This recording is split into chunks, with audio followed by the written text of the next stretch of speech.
it do? What the business is? It is another week in the books with the On Deck TV podcast show. Excuse me. I am Spike Lou. I mean, old habits die hard, dude. I am 400 of them animal on deck. underscore Brown. Holla at your boy on Instagram and Twitter. Absolutely. When you got so many in the files like we do, sometimes you mess up. It happens. The Muscle On Deck memory. TV show. There you go. Get you a shirt to remember it. All right, man. Well, how you doing out there? I can't call it, man. Gucci, all Gucci.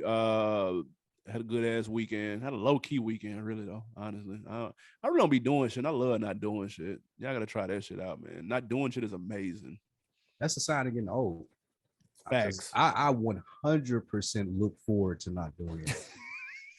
I hate when motherfuckers I hate when it be like the weekend. What you about to do? What you doing? What you got planned this weekend? Nothing. Nigga. Nothing. I'm gonna sit right here and binge watch Euphoria. Is that cool?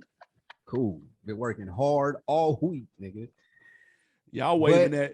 Hey, listen, y'all waving that Euphoria flag stupid hard in the group chat. That's your man's Drake. Like, I don't even remember why I started watching it, but it's worth checking out though. And it's right. It's your style of show.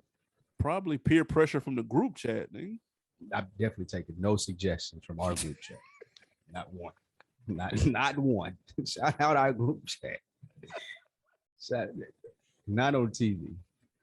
I'm the upper echelon of TV, man. Y'all watch All American. Oh, but y'all ain't here for TV. Y'all ain't here about our group chat. Y'all all here for the On Deck TV show. The latest and greatest in hip hop and South got something to say with me and my guy Animal Brown, giving it to you each week. Pause. Yes. This week we're talking about that brand new Jesus doc. Is that how you say it? Jeen-Yus? Mm-hmm. Whatever. Jay bought Mitchell and Ness, him and a couple of his buddies. We'll talk about that. And your man Antonio Brown signed a record deal. We want to know, was it a wise investment for the company? Talking business as we do on the On Deck TV show. But first, your man Kanye West, to start with business, loses out on an Apple deal. That Apple deal was worth $100 million.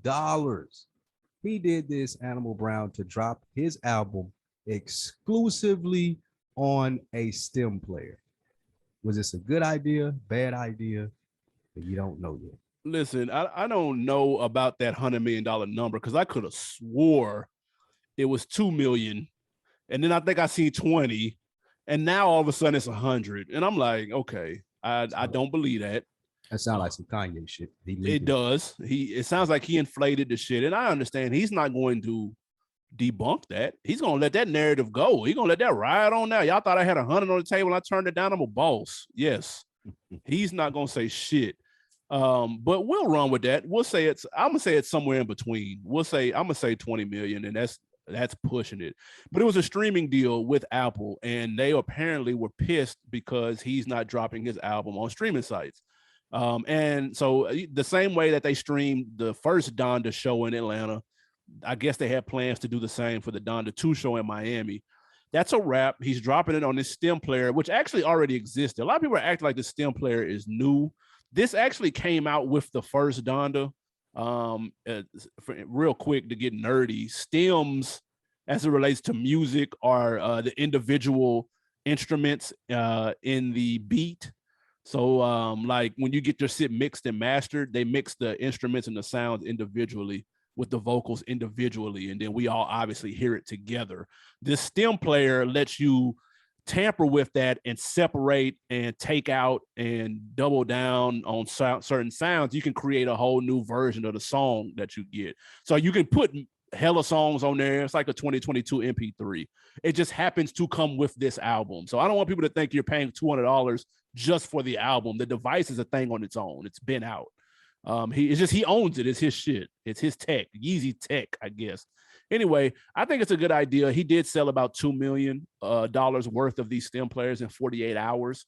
That's a very short period of time. I want to say it was about 15 to 20 something thousand units.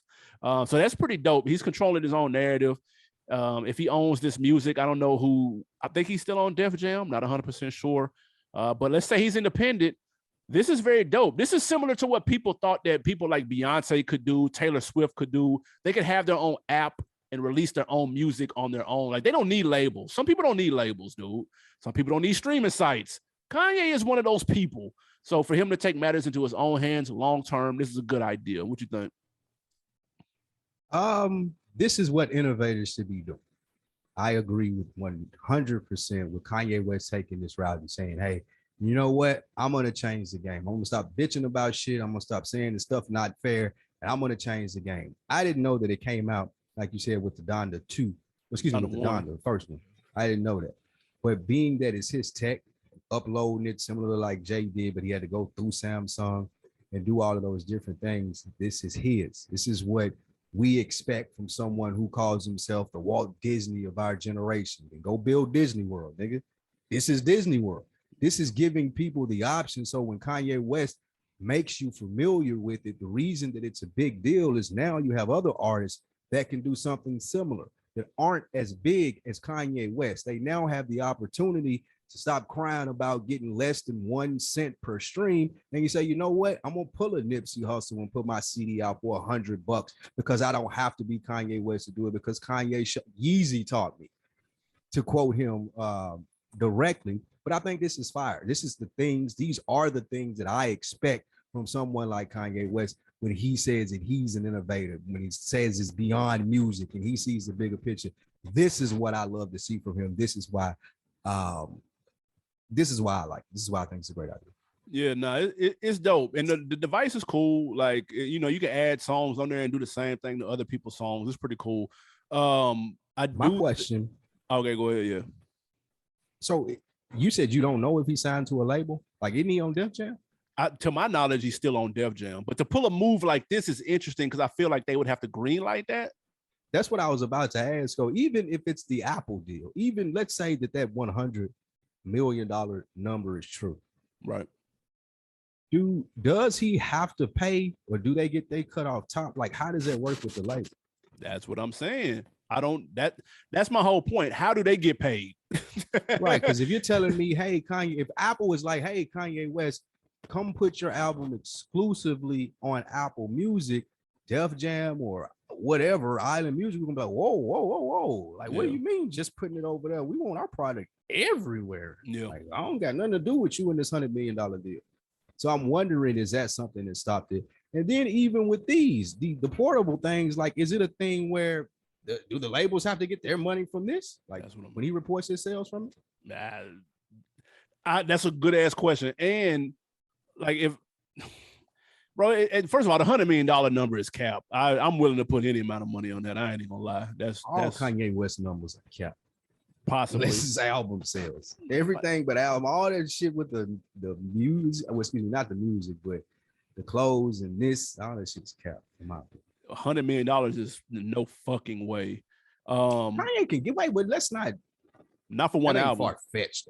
Not for one album, no, bro. No. Ain't no way. What would you say?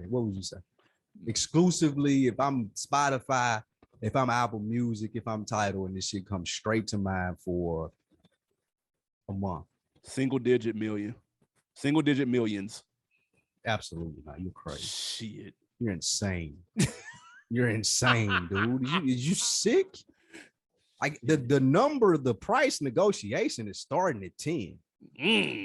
But Kanye West, Dolo album is only on Apple Music. I don't even fuck with Kanye in the event. Well, nah, I wouldn't do it for Kanye though. It ain't too many. I don't actually think it's no one that I would switch to my streaming service just to hear their album. Allegedly, the documentary, which we'll get to in a second, sold for $30 million. Yeah, he can get 100 for an album.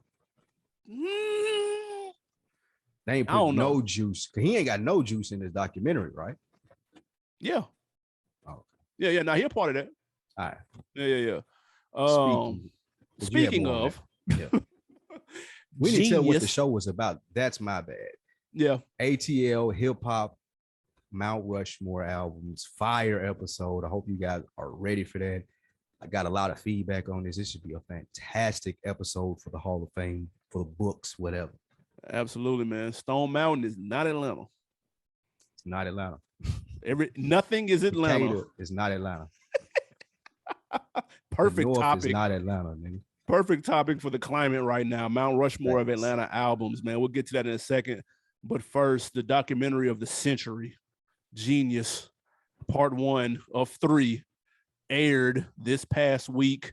This is the documentary. It's been 20 years in the making. This is the one that everybody said that he's had a camera on him since the beginning, since for every album. We've heard this for years, didn't believe it, may or may not have believed it. This apparently is it. Did you watch part 1, and was it worth the wait from what you saw?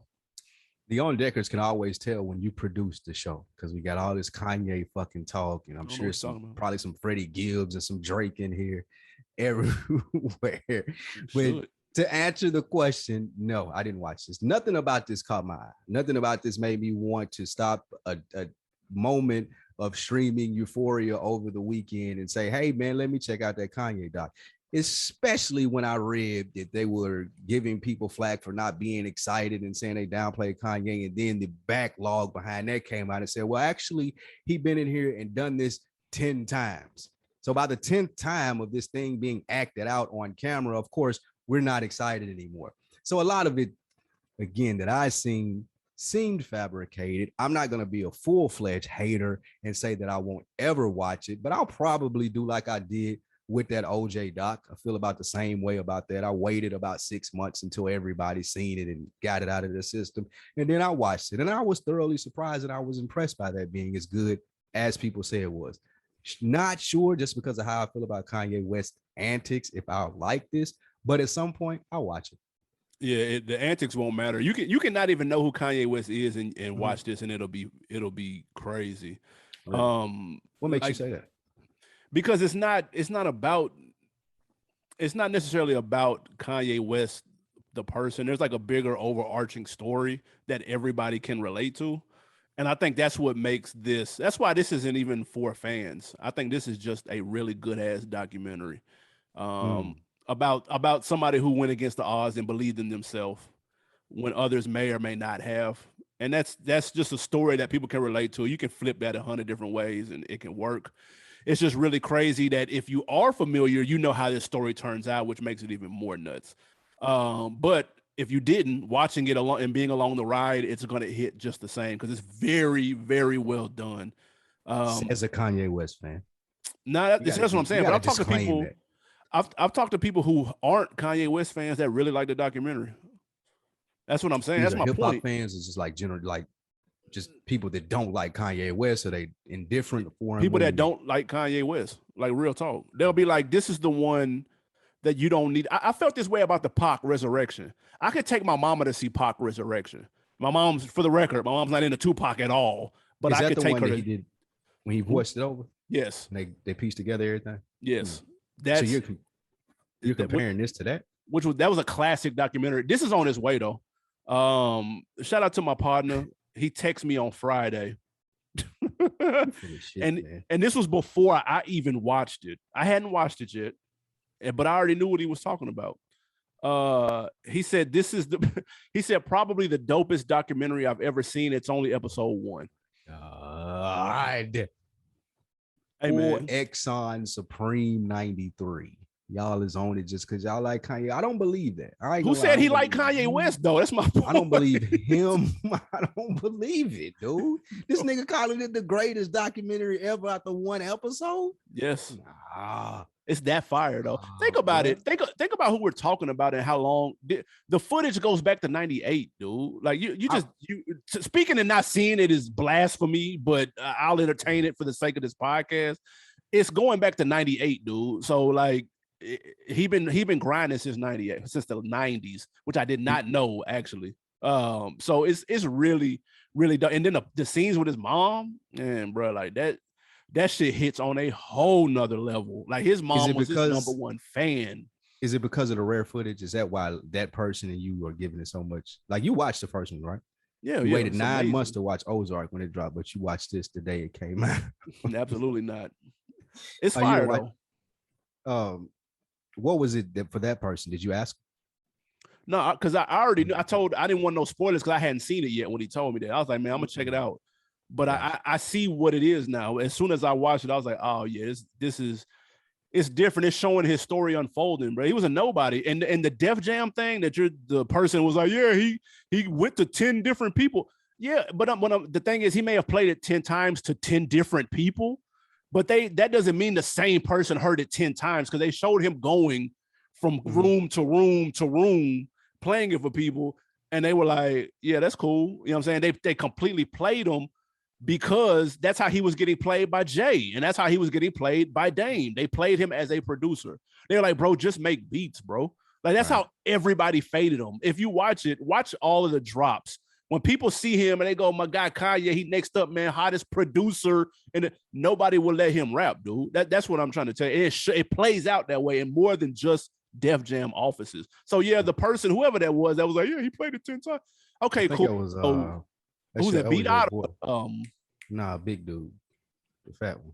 Nah, it was dude on Everyday Struggle. Wayno, that's who it was. Ah, yeah, Wayno. Wayno said that. Okay, cool. Throw that out then, and you'll see the timeline that Rockefeller didn't sign him for a year and a half until they actually seen him rapping, because Dame is the one that gave him the chance. They show all that too, but they wasn't fucking with dude rapping at all. But you see how he looked.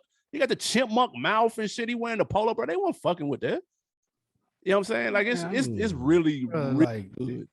I get what you're saying, but again, you're a fan. Like, who was fucked with in the beginning? Like, they wasn't fucking with nobody. Stop. Jay-Z shopped this shit around to every label in New York and put his out independently. T.I. got dropped from, like, ain't like this. I understand what you're saying, and I think it's because you're a bigger fan of Kanye West. I don't think the story is new though. If T.I. had a camera with him while that was happening, the documentary I would have watched it the fire. First day it came out. Exactly. Right. That's my point. But that's because I'm a T.I. fan. That's my point, though. But like, I'm not like that, and I still will watch it, and okay, it still would be fire. You're the hip hop fan. You're the story fan, though. Like, I got to be invested in the person more so. That's my only thing that I'm saying. Everything is story driven, man. I'd said I got to be invested in the person, though. Like, that's it could be a person with a whack story, and it'd be some slaw. So then what? Not if you're invested in the person. Nah. If you're invested in the person, like the story being whack, I'm not sure if that's going. I don't think that can happen because you invested in what they got going on. It's possible. Bottom line, this is a classic documentary already, and everybody that's seen it, whether they like Kanye or not, will tell you that. I don't believe that, so we'll move on. Easy. Your man, Hove, Meek Mill. Look, before we move on from that, Dame Dash said that Kanye West was the Michael Jackson of our generation. True or untrue? He said untrue. people give the same reaction that Michael Jackson got during the 80s. That's untrue. From Kanye West. You don't think that's true? Nah, I don't think because I think Kanye is a musical genius. I don't think Michael Jackson is. He's not. Kanye can walk into an empty room and make a hit record. Michael Jackson can't do that shit. He don't even write. Respectfully, Michael Jackson's a superstar though. So you're not saying that he's bigger. Kanye West is a bigger star than Michael Jackson. You're not saying that, right? No, I'm just saying that Michael Jackson. I think they're in two different categories. I think Michael Jackson's a superstar. I think Michael Jackson's Drake. They're superstars. Right. I think Kanye is a musical genius. That's what I'm saying. But where do you you don't rate his stardom as high as Drake and Michael Jackson? Michael Jackson is rough. Like, niggas was passing out the mic. Like, Kanye was social media more accessible. Drake and Kanye are the same level stars. Who? Drake and Kanye West are the same level stars. Drake, right? Kanye might be a little bit higher. Nah, globally. That, bro. Stop, bro. Because he got the clothes and shit. The clothes tip the scale, bro. He in too many people's faces. He is in too many industries. That tips the scale, in my opinion. Okay, so just before we're clear and I move on, Michael Jackson, Kanye, Drake. That's what you're saying. In terms of superstar status, is that what we're banking? Yes. That's fair. Okay. All right. Yeah, that's fair. I can live with but that. Talent-wise, though, is Kanye's over both of them. That's all I'm saying. Stop, dude. Like, relax. What? Unless Michael Jackson make beats. Drake more talented than Kanye West. Who? That ain't even debatable. Drake don't make beats, though. Okay. Kanye can't sing. Nah, that's not true. 808s and Heartbreaks, nigga. Have you heard it? What are you talking about? Welcome to Heartbreak. That was the reason that I said he couldn't sing. I've heard that album and I bought it when it came out. Drake sings because of that album. Now that's debatable and a whole nother topic that we'd love to get into at some point on the On Deck TV show. Thank you guys for joining us. Two more quick hits before we get to the Mount Rushmore of Atlanta albums and On Deck TV show special. But before that, your man Hove linked up with Meek Mill. He linked up with Lil Baby and Michael Rubin, and they bought 25% of Mitchell and Ness. And there was another company that bought the other 75%. They are partners together in this deal. Is this a big deal, little deal, small deal? Animal Brown, what do you think about them buying Mitchell and Ness? So the 75% was actually bought by Michael Rubin's company, Fanatics. And then the 25% was split between Jay, Meek, and Lil Baby. Yes. I think this is a big deal because it's showing you would say Lil Baby's a star on the come up. Jay-Z is Jay-Z. I would say, nigga, the whole industry would say, don't try to slide. Yeah, that's what I'm saying. That's disgusting. No, that's what I'm saying. I'm saying Lil Baby's a star. And Jay is obviously nasty though. I just want to clarify that you said it real nasty. You would say, you didn't say Lil Baby is a star like you just said Kanye West was. I'm saying you as in the general public. Okay.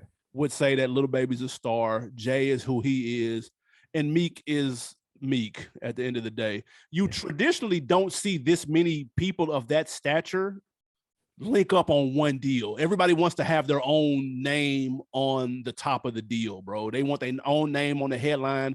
Niggas ain't out here sharing headlines like that. And I like the fact that they were able to make this happen, although it's a smaller percentage, it's a minority stake, but still you're tied in. What, they bought it for like $250?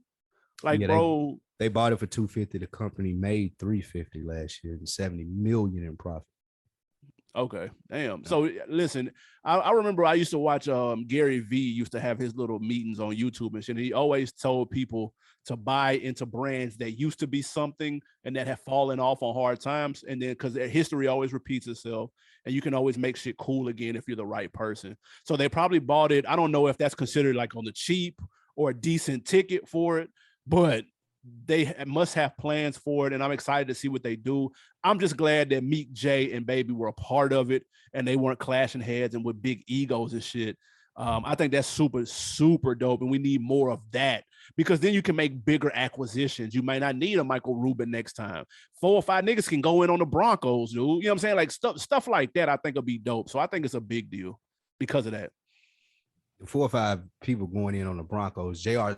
Smith was talking about that on I Am Athlete. That was pretty dope. I saw that. If you haven't seen that, check that out. That's pretty cool. Yeah. I like the headline, but I don't think this is a big deal. Operations are going to go as usual for Mitchell and Ness. So if it hasn't came across your screen in the last 10 years with marketing and Instagram ads, then it probably will now. That'll be the biggest difference. It's just going to have more exposure. But Mitchell and Ness is a brand that people who are in the know, they know. Like I got a Mitchell and Ness Lawrence Taylor shirt just the other day. It was cool. But with that being said, if you know, you can find it.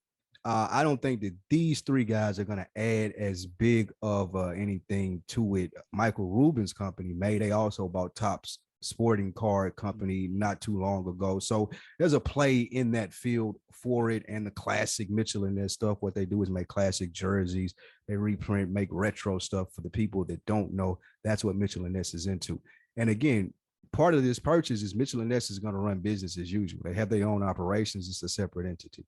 I too, like you said, I love the fact that you got Meek, you got Baby, and you got Jay in this headline. You got them cohesive here. It looks good for hip hop, but I don't see a big change with this coming along. I do have a question for you. Is this what Meek Mill was referring to when he said that this is the first deal he had to get around like white people and people outside of the industry to get his name on a big deal? Did you see that?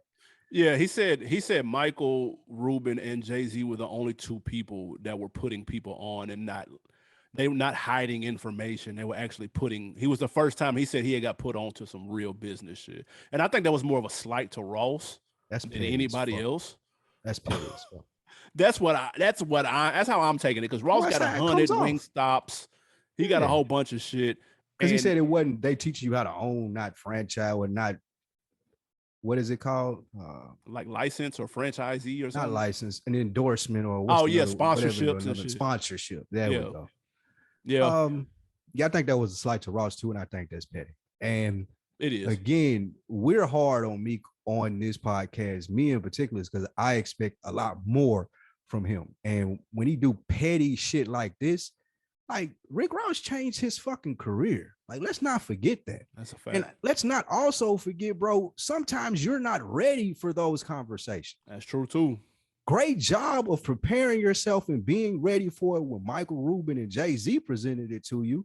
But my nigga, you may not have been ready when Rick Ross was in those rooms 3-4 years ago. And you should thank him for not dragging you in there and embarrassing yourself. Like, that shit is like, Meek Mill baffles me with the gripes that he picks out and the things that he makes public. This shit is fucking nasty. First off, I think there's another play involved. You touched on it with the Tops playing cards and X, Y, and Z. I think that because if you go on Mitchell and Ness, you know, it's throwback jerseys, hoodies, crew necks, the whole nine.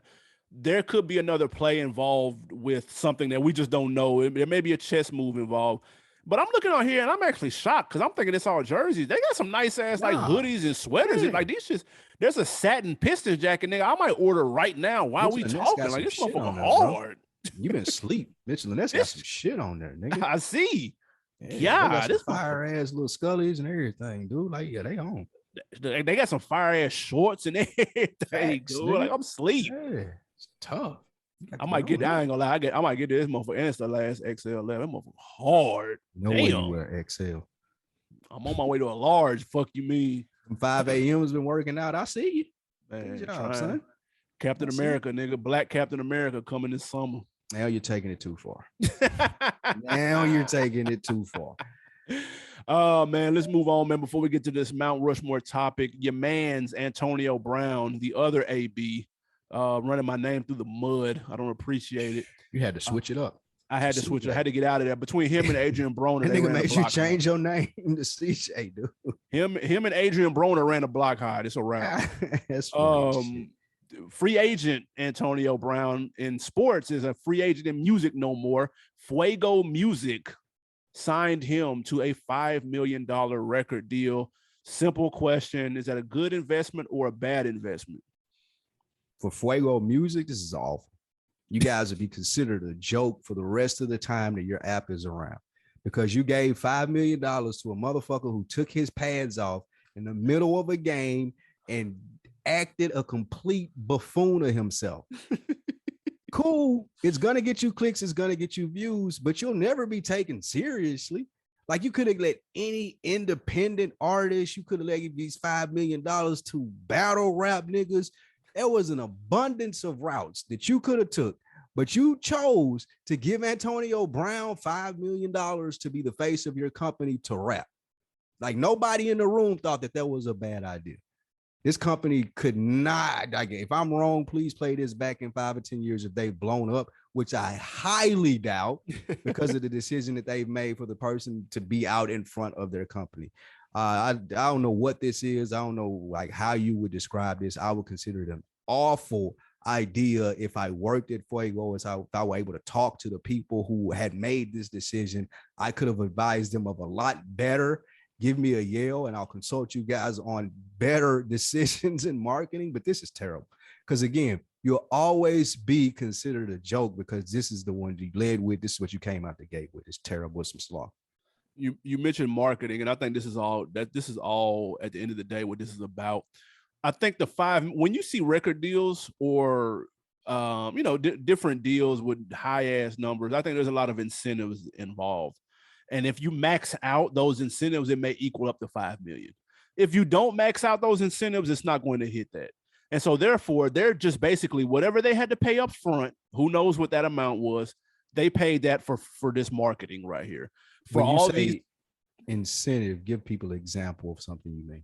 Like selling a certain amount of streams or records on the shit that you drop. Because then it's kind of like hitting milestones, like in the NBA. Yeah. Like a nigga make all team. Yeah. Okay, cool. They got a $100,000 bonus or whatever the case may be. It's the same thing with these record deals, dude. Right. Trust me. When they say $20 million Netflix deal, or they say like there's milestones, there's shit they got to hit, and everybody got to get paid. That's a whole nother story. But so I don't think they just literally cut him a $5 million check and said, here you go, bro. Like, no, I don't think it went down like that. I just think that's the max of what it could be. So with that being said, they just basically paid for promotion because this headline is everywhere.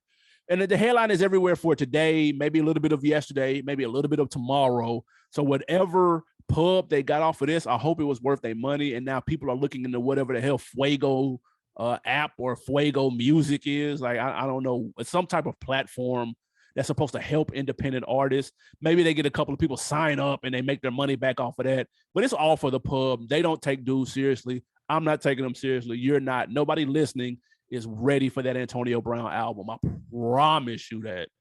The platform that he should have been on, just from his buddy recently, he like, if I'm Kanye West, I'm negotiating some form of deal to like throw this nigga album on my little device shit. Absolutely not.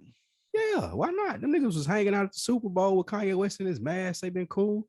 Y'all want the new Antonio Brown? It's over here on the streaming service too. Independent, black owned, and we bout it. Gotta go. We ain't gotta go through nobody for no file. Like, I don't understand. Like, if it's that big of a marketing play and Kanye West being the marketing genius that you did, I know you said that about him being a musical genius. He's definitely a marketing genius. If I've been hanging with Antonio Brown, on the reverse side of what I'm saying about Fuego, I think it's a good idea for Kanye West. They can do their whole mental health bag. Both of them niggas need it. Whatever that comes from it, they can do that whole push over there on his little block, little device thingy, as opposed to Fuego dragging their name through the mud and making Antonio Brown a superstar. Absolutely not. I don't even know if Antonio Brown can rap. Like, I feel like I haven't even really gave his music a try. Yeah. Does it even matter? What is the likelihood? It's not even worth me listening to. I'm definitely not checking it out ever in life. Some things that hopefully people listening have checked out will be our 4 Mount Rushmore Atlanta albums. You should be very familiar with the ones that I picked. And if you haven't, please listen to these immediately as soon as this episode is over. You've got 4. I've got 4. Obviously, we've had a Mount Rushmore series for years. First ones to do it, pat on ourselves on our back. We're flipping the script this time, though, doing Atlanta albums. No better time than with the Atlanta controversy going on, which we will touch on a little bit later. Give me your what's the first one you had? Automatic Stamp, #1 album you think comes to mind when you think Atlanta hip hop? Did you talk to anybody before this? Did you get any input from Atlanta people? I talked to me, myself, and I. Of course, all did. I needed. That was the answer I expected from you.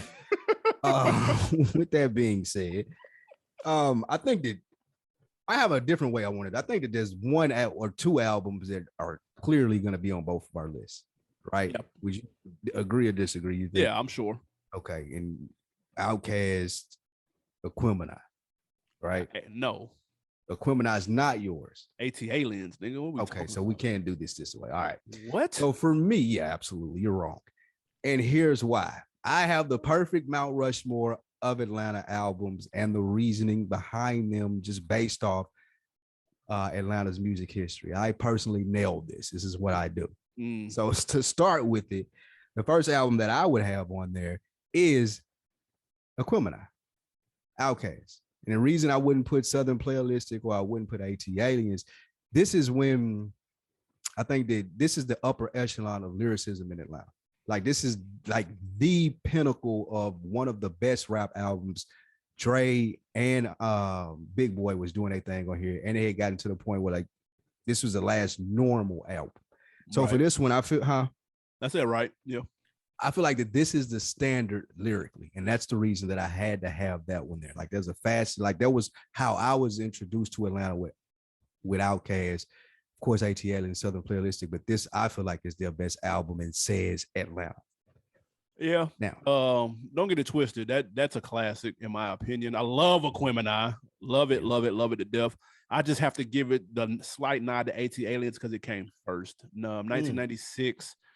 Because they're both, but I can flip a coin, and depending on the day of the week, man, whichever one I'm in the mood to listen to, I'm gonna go for it. I think AT-Aliens is a little bit more pre-space, outer space. Andres was still dressing like a normal human being. He was still rapping like a normal human being. He wasn't singing and shit. Although I fuck with that shit too, don't get it twisted. But I just think this is the slight nod to AT-Aliens. It's got it in the damn title, for Christ's sakes. it's put them on the map with Elevators, Me and You on the global map. So I'm leaning toward that, even though I'm not mad at. Obviously, I fuck with Aquemini strong, super strong, but I'm going AT Aliens though, just because it came first. That's nuts. That's not true. That ain't right. Actually nuts. You're right. Thank you. Some of the I reached out to I took about 8-9 lists just to see where people were, and it was one variation of those two. Yeah, exactly. Every list had one of those, Aquemini or ATA, and so I do agree with that. You got. I ain't gonna lie. If a nigga from Atlanta send you a list without Outkast on it today, that's insane. If that delete happens, their number out of my phone, and wonder like why would I even consider that person someone that I contact? 100%. Every list that I got had one of those two on it. It got to. Now, another surprising thing for my second one, this has to be on yours too. Every list that I got had this on. Every one of them. What's that? Thug Motivation 101. That's a fact. That's on there. Include my list in there too. In concrete. Like that was it. Yeah. So that one was on mine too. That was a spoiler alert. Did you have anything to say on it? For obvious reasons too. It's a classic debut album. We know what the mixtape did. We know what the climate was like when he was bubbling, the BMF shit, the all of that culminated into this monster movement, probably one of the biggest movements we've seen. You could throw probably G-Unit in there maybe, but it wasn't nothing like Jeezy's 101 though. It's just, he hasn't topped it since, respectfully. And like, it's gonna go down in history as like one of the biggest movements we've seen, like on Feet to the Ground, bro. Like, it shit was insane. And the music matched. So facts. It's crazy. And it still hold up. Yeah, like, it still hold up. Some of Jeezy best work still to this day. That's a fact. To sound like an old nigga, if you weren't outside when this came out, you just wouldn't understand. Yeah, you just like, missed it. Just would not get it. Yeah. Like when Jeezy say like Michael Jackson in my lane and all of this shit, like that is for real. Like there was a lure around this nigga in this. And like Jeezy came out in a time. Do you remember that for I know at least the first 3-4 months of listening to him, nobody knew what he looked like. Do you remember that? You when the tape came out, when the mixtape came out, because we still had CDs. Like True. I first heard of Jeezy on a burnt CD, like with Snowman or some shit wrote on there because it was a mixtape from Atlanta. Dante, God rest his soul, he brought it over to my house out west. He was like, "Y'all niggas gotta hear this," and we was like, "It can't be that good, nigga. Like it's just rap." And that shit was that good. And that shit was that fucking good. It was. I'd never forget it. It was Air Forces. I would never forget. That was the first Jeezy song that I heard. And then of course I heard the mixtape, the Trapper Dial, whatnot. But this album, it's a representation of a time in Atlanta that will never happen again. And the BMF time period is just like a soundtrack for what was going on. And like it has to be there. Anybody that was outside knows exactly what I mean. If you've seen him in action or BMF in action. Do you remember when Fate, the producer from Nashville, he told us a story about Jeezy coming to the studio? Yeah, to do Grey Goose. Yeah, to do Grey Goose. And he was like, dude, it was the nigga had so much ice on, like he lit up the booth. Like those were the stories that you heard about Jeezy. Like it was like a lure. Like niggas was like, man, I don't know who this nigga is, man. Like this was the first time that a nigga, like people had talked about trapping in this, but he was like it in the flesh. Yeah, and that shit came out in this album. That shit was fire. Nah, like, it's got to be on there. That's another one that if it's not on the list, then just stop talking. That person's too young, or they just don't know what the fuck they talking about. Facts. Like you had to be there. That was one of them. You had to be there, even if you go back now and listen to it. So you're saying that those are the only two that are going to be. You think you have two more that aren't going to be on mine? I know one for sure won't be on yours. What nigga was it? Bone Crusher? No, but I know for sure. I don't think you was outside when this. Oh, fuck out of here! What's the third one then? The third one, the one that won't be on yours, or you talking about you want to say that one for last? Yeah, say that one for last. Oh, the next one is T.I. Urban Legend. And the reason that's not my favorite T.I. album. My favorite T.I. album is trap music. That's everybody's favorite T.I. album is trap music. I prefer trap music, and I'm serious. But when you're talking about the Mount Rushmore, like for, again, Outkast, to me, those lyrics stood out the most. I like those. I feel like they were the most polished lyrically. Like they said, well, this is what we are from Atlanta when you come from a lyrical standpoint. That's why I chose Aquemini. with Jeezy, he was the first nigga, like I said, that embodied street life from Atlanta. Like this is, yeah, them T.I. niggas is cool and them Outkast niggas is cool, but it's something totally different going on out here. No knock to them. That's what he said and embodied. With T.I. and Urban Legend, this was him saying, yeah, we got swag. Like, yeah, because this was in chronological order. This was before Snowman, after Outkast. And what that said is, yeah, we got niggas like Outkast, but we also got niggas like me that can talk that shit, that can rap their ass off. And this was a point in time where T.I. was considered maybe the best rapper in the game because Jay-Z had retired. In my eyes, as a T.I. fan, with him being the king of the South, this was the best album from a industry standpoint. Like with all the hits, with all the features, it sounded like you wanted a nigga from the South to sound that was supposed to be the next Jay-Z. Had ASAP on there. Bring them out. Bring them out. It was just big. This was the T.I. album that solidified him as the king of the South and made him not just a Southern favorite. So that's why I chose Urban Legend out of all the T.I. albums. No, I did, and see, I chose a T.I. album, but I chose trap music because even though Urban Legend did put him on the map nationwide, trap music solidified him at home. You know what I'm saying? Like a lot of people slept on I'm Serious. They didn't get on it until a little bit later on. You were the only person in Best Buy that walked in there and bought that album. There was plenty of copies on the shelf. That's a fact. It was the same way here in Atlanta, from what I've been told. Obviously, I wasn't here, but a lot of people slept on that. They didn't sleep on trap music. Niggas woke up on trap music. And I think that's what he's turned that, even branding the phrase to a damn museum. Now, there's a trap music museum that was supposed to be like 2 months, nigga, and that shit is still open and there's a line every day. I rolled down through there this weekend. The line was around the corner. You see what I'm still crazy. Bro, he has what he has been able to do off of that project is ridiculous. And obviously the album is fire. It's what many consider to be his classic. 24 is Be Easy, Rubber Band Man. We all know like it's straight through. And so I would put that one on there. If I'm putting a T.I. album, it's gotta be trap music. Like it just like it has to be. Even though I like I'm Serious, I like his catalog, period. But this is the one. If I just have to have one, it's got to be this one because I think this one made the biggest splash in his backyard. There were a couple people that said that one that you said. There were a couple urban legends.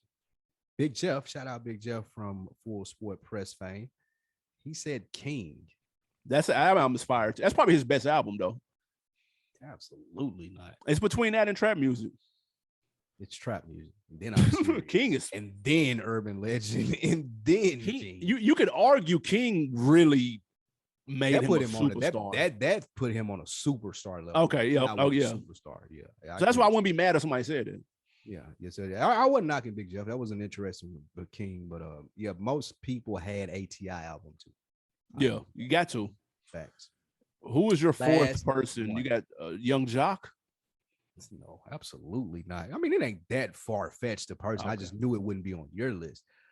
This person I feel like ushered in the new sound. This was the person after Jeezy to pick up the torch with this sound and this style. This is right before I tapped out. Because again, I'm not hip to the newer stuff and the reason that he gets so much acclaim now. And that's that Future DS2. That's what I have. No way. I swear. Really? Yeah. Because I couldn't. We couldn't pick a mixtape. That's true. Because if we could have picked a mixtape, then I would have went with a mixtape. This is the closest thing to that that I could pick. So you have to do a Future project. I'm wrong now. You're right. I was wrong about that because I didn't think you would have had that. The reason that I have it, I just fucked your bitch in some Gucci flip flops, like coming in first line, like that is how confident Future was and where he was at that point. Like that nigga was on fire. Yeah. When this DS2 came out and he lived up to it. Again, this probably was the last Future project that I just was all the way in on. I remember when this came out, and I think that this ushered in the new generation. This ushered in Lil Baby and Migos and those guys. Yeah, they may have been out, they may have been making songs, but once this was as big as it was, and everybody was quoting, I just fucked your bitch in some Gucci flip-flops, that's when Migos started popping. That's when Baby a little bit down the road started popping. That's where you get niggas like Gunna and Thug and all of those niggas being the superstars that they are. I think the DS2 ushered in that new era and ended that Jeezy era.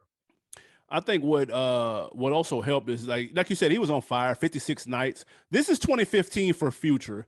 56 Nights, DS2. Oh What a time to be alive. Oh my God. 1 year. Niggas are actually sleeping on that little run right there. That's number one. So and Beast Mode came out 2015 too. My God. So he was 4 for 4. You know the little meme with him with the with the championship trophies. The championships, yeah. That's for real.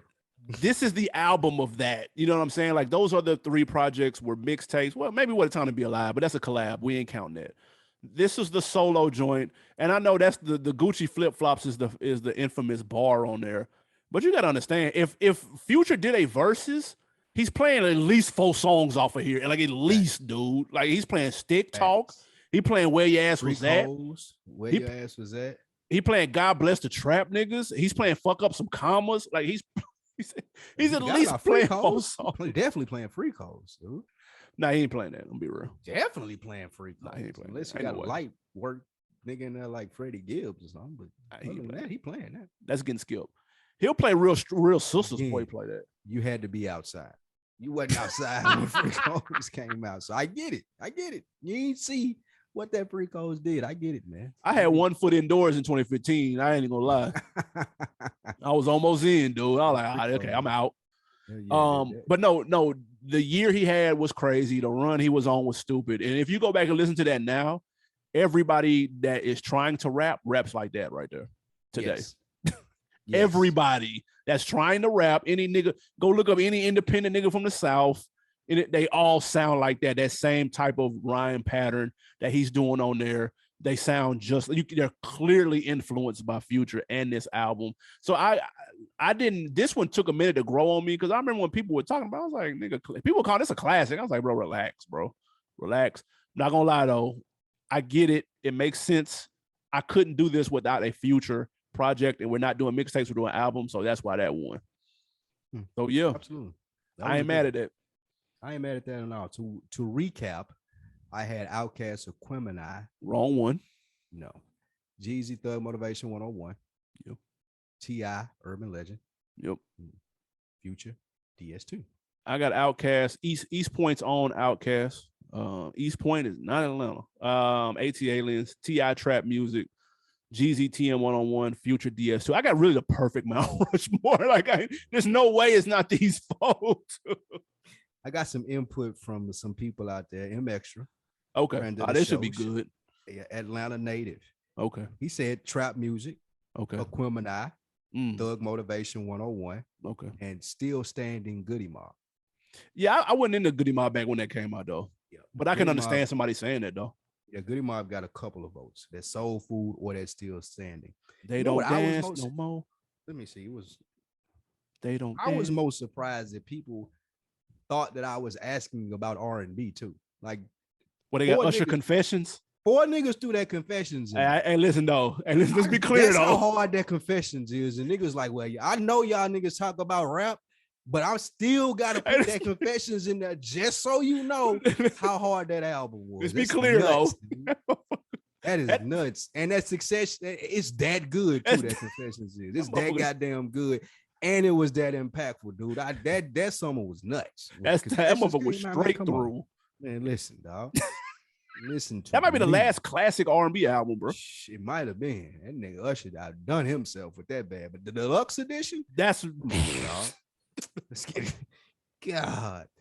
And shout out my guy Yost, man. He said Bobby Brown, which I'm not sure how Bobby Brown, maybe the first Bobby Brown was done down here, but I'm not sure how that one got in there. But it was definitely a Bobby Brown reference. Okay. And crisscross. There was some crisscross too. Man, he owned that Bobby Brown. Listen, shout out to Chris Cross, but come on, man. I'll put Pastor Troy on there if I put that was my dark horse. That first Pastor Troy, my dark horse. You got him fucked up. Now you know I don't fuck with Pastor Troy. I fuck with him, but I don't listen to his music. That first one is a classic though. Atlanta classic or Georgia classic. It is an Atlanta classic. Niggas in Atlanta for Georgia, period. You right. Love that fucking album. What's that bullshit ass song? Everybody with Vice Versa? That's the second. I mean, that was a little bit later on. Okay. That song was banging. What the fuck? Bullshit. Love that song, dude, and it's just okay. You wasn't outside when it came out. Not in those places. Not in that Because in the temperature. club, I wasn't in that climate. You're right. I was in the not- streets. And when they said yeah, when that ad lib yeah hit in between that vice versa, nigga, it went down. I wasn't at those parties. The real parties. You weren't allowed in those parties. You're right. I couldn't get in. That was the thing. Them college parties, and they weren't letting us in. That's absolutely right. Your pants are too big. You get access to definitely couldn't get in those parties, nigga. Probably part of the reason why I don't like it. Hey man, y'all let us know y'all 4 Atlanta Mount Rushmore albums. Again, I had the perfect one, so if you want to copy and paste mine, that's perfectly fine. But comment on YouTube, man. YouTube.com/OnDeckTV. Let us know your 4. We got before we get out of here. Yeah, make sure y'all comment with those albums. And we want to see a lot of comments under the post with your 4 albums, your Atlanta Mount Rushmore. Tap in with us on IG. Leave your Instagram post. Also go to YouTube. Leave the post on there. Top 4 Atlanta albums. Let us know what you guys think on Deckers. Before we get out of here, we do wins and losses. New format. Animal Brown, are you ready for some wins and some losses? Yeah, let's get it. Win or loss, Kodak Black drops $3 million on the crib for his mom for her birthday. Man, you know that's a big dub, bro. He fresh out of the hospital getting popped. Absolutely. Over here at the On Deck TV podcast, I know I can speak for you and I'll speak for myself. We love our moms over here. 100%. So, yes, everything mom related is always going to get thumbs up from us. Absolutely. Hey, they said he got shot because of the stuff he said about Lauren London. That makes sense. Whack 100 said that. Niggas got LA fucked up. No, I think it's sweet. Flat out fucking period. Nigga, these young niggas don't remember how LA was. Like this ain't my put on, but I was just listening to a episode of Glasses Malone, friend of the show, podcast about LA gang culture. It was like one of his newest episodes. That shit was really good. So y'all check that out. For sure. Yeah, you can't go out in LA bullshit. I could definitely see him getting shot in the ass over the Lauren London comment. I could see that. Win or loss to Conway. He is no longer on Griselda or Shady. He is now an independent artist. I would have liked to see him at least get the pub from a Shady album, at least get a couple of more fans before he just go independent. Who? Did he drop an album on Shady? I don't think so. Like, damn, bro. Like, I don't know. I know he got the new shit coming out this month. I want to say it's the last Friday in February, whatever, that 20-something. His album drops. But I would have liked to see him get that pub because he is that nice. He did drop a mixtape this week, though, for anybody that didn't notice that. It's on that Piff. For anybody that still has that Piff on their phone. It ain't streaming nowhere else. It's on that Piff. What? It might be other places, dude. Man. But he on Jack Beats, though, so it's probably not. Well, he bringing that back. I'll check it out. Oh, no, he's spitting, too. Let's be very clear. Tomorrow. I'm definitely listening to that. It's called Greetings, Earthlings. We're going to talk about Shady another day and how they trying to act like they signing these, we signing all the niggas that can spit, and then they never do anything with them. That's true. Totally another conversation. Before we get out of here, one more win or loss to rapper Omerta. Am I saying Omeretta? Omeretta. Yeah. Omeretta Sour. Got you. Win or loss for rapper Omeretta, generating a complete frenzy in Atlanta, letting you guys know if you ain't in one of the zones in Atlanta Metro, like Cobb County, Clayco, the North, Gwinnett, the South, letting all y'all know y'all ain't Atlanta. Yeah. Is that a win or a loss to frenzy she's called with her new song? It's a big dub. Big W, dude. Like, this was a genius play. It did exactly what it was supposed to do. Even her being at the Brave Stadium rapping this, even that made it even better. Like, because technically that ain't Atlanta. But that shit, that was brilliant. Shout out to her. She got people talking. She made the news, bro. The record made the news down here, dude. It did. I seen that. What's the name of the song? We got to give her some shout outs. She killed it. And she was ripping that shit too. She was ripping it. She was definitely ripping it. I'm fucking with her, man. Absolutely. That's the W. Big dub, man. Another dub on Deck of the Week. We're going to Wait, Twitter. what's the name of the song? Did you get the name of the song? Sorry Not Sorry. That's the name. Sorry Not Sorry. If you guys haven't heard that Amaretta Sorry Not Sorry, please check that out. Had Atlanta in a frenzy. Pissing a lot of people off, man. Because the reason why, just to be clear, since we're in Atlanta, to clarify, Atlanta is how do you describe it? It's a metropolitan area, bro.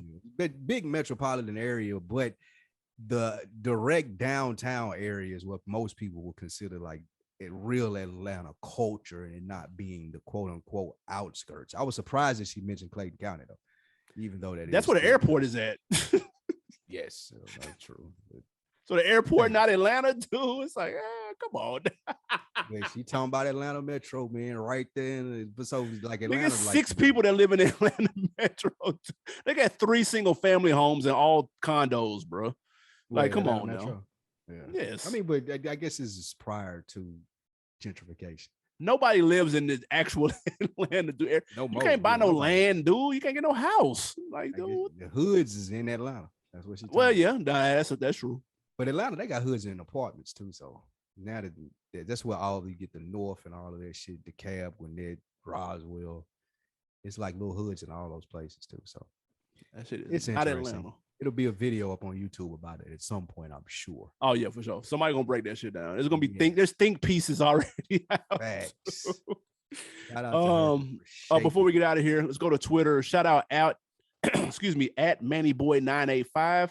Screenshotted him giving us 5 stars on iTunes. Appreciate you, big dog. Good looking. Make sure y'all follow his lead. Go drop 5 stars in a comment while you're there. Absolutely. And subscribe to the YouTube page so you can get the alerts when we drop every week, and comment, subscribe, and like over there. No, I said that subscribe twice. What do you got to put us on this week? Some shit came out I finally got to catch up on, and I'm going to ease everybody's mind that is skeptical. You can go ahead and hit play on that Bel Air on Peacock, because it is fire. Boy. Complete flames. I was a little scared, even though I thought the trailer did look pretty good, though. But I was still scared because Uncle Phil is not fat anymore. Nobody looks like anybody. Scared you? Yes. That did. That was one of the things that scared me. Rest in peace, Uncle Phil. Because you're so used to the way that somebody looks, and then you got the new version. It's like, bro, what? Nobody looks like anybody, dude. What the fuck is this? Well, so I was scared. Hopefully people still subscribe to our YouTube when you're not fat anymore. That's hopefully true. That happens. They're used to that. Hey, don't leave when I'm no longer husky. But I've never watching that.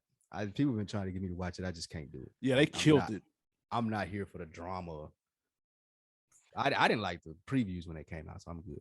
Yeah, they killed that shit. I got to give them major props. You know, if you remember the story, a college or like a film school kid made the trailer, and about 2 or 3 years ago, it went viral. It got 2 seasons picked up on Peacock, and they bodied that shit. And it's not edited or nothing. Like, it's hard. I was actually shocked at some of this shit on. I was like, wow. The full season out? No. I think they're on episode 4, and I can't wait to watch it. I'll be hitting play as soon as we over with this. That shit fire, nigga. Like, I'm gonna tell you one thing, and it's not this isn't a spoiler, by the way, but this is one thing that make it right. This is how they updated it. Jeffrey is not the butler anymore. Like, there's none of that corny shit. He's more like the handler. He's the estate manager, but he's really like Uncle Phil, like right hand man. He like a handler. Make sure it should go right. Like, that's what I'm saying. He more like that. Like, it's hard. I was like, oh, that's killer. It ain't the corny. What'd you like for breakfast? It ain't none of that shit. Like, it's I get it. It's killing. Check when it it out. ends, I may binge it. That's as much as I get. Mine is a TV show too, but one that you've heard of and you're already familiar with. Just in case you forgot, it's back tomorrow. Brand new Snowfall episodes. Can't wait to see what Franklin Saint got up his sleeve. And the reason I mention it, Snow School, the official podcast breaking down every episode this year, is going to be in full effect. So that's going to premiere this week. After the new episode comes out. So you guys be on the lookout in your feeds for that brand new Snow School episode 2, man. Can't wait. Definitely here for that Snowfall. I'm gonna need that recap because I can't remember shit from last season. Facts. So I need me a little recap, but I'm definitely here for that. Absolutely. Let's get to it. I can't wait. Absolutely, man. Guys, we appreciate y'all tapping in. Do us a favor. We've said it 10 times. So I'm going to say it an 11th time. Subscribe to the YouTube. Leave a comment. We appreciate it. And copy some merch. The link is in the description, right in the description of what you're listening to. Click buy, Yes. support us. And we greatly appreciate it. Anything else before we get out of here? No, sir. Get you an old deck TV show shirt. Get you a shirt. Get a shirt. Get a shirt. There it is, man. We out.